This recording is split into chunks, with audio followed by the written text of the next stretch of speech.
السلام علیکم ورحمۃ اللہ وبرکاتہ۔ سامعین محترم، جو تاجر قرآن و حدیث کے مطابق اپنی تجارت کرتا ہے، کاروبار کرتا ہے، نبی علیہ الصلاۃ والسلام نے اس کی بڑی فضیلت بیان فرمائی ہے۔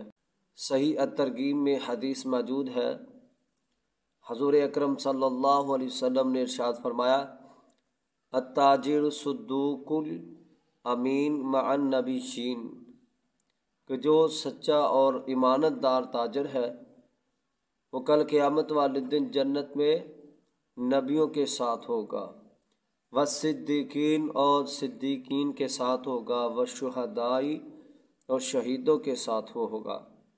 اور ایک حدیث میں ہے، نبی علیہ الصلاۃ والسلام نے ارشاد فرمایا، التاجر الامین الصدوق المسلم، جو مسلمان اور سچا اور امانت دار تاجر ہے، مع الشہداء یوم القیامہ، وہ قیامت والے دن شہیدوں کے ساتھ ہوگا۔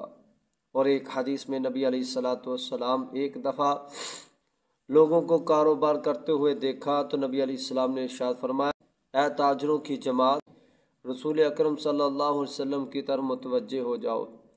تو سب نے اپنی گردنیں مروڑتے ہوئے آنکھوں کو اٹھا کر نبی علیہ الصلاۃ والسلام کی طرف دیکھا تو نبی علیہ الصلاۃ والسلام نے ارشاد فرمایا، جو تاجر ہیں وہ اپنی قبروں سے گناہ گار اٹھیں گے، مگر جو اللہ سے ڈرتا ہے، وبرّ وصدق، جو نیکوکار ہے اور جو سچا ہے وہ نیکوکار کی حالت میں اٹھایا جائے گا۔ اللہ رب العزت ہمیں عمل کرنے کی توفیق عطا فرمائے۔ اللہ پاک ہمیں قرآن و حدیث کے مطابق کاروبار کرنے کی توفیق عطا فرمائے۔ وما علیہ الا البلاغ المبین۔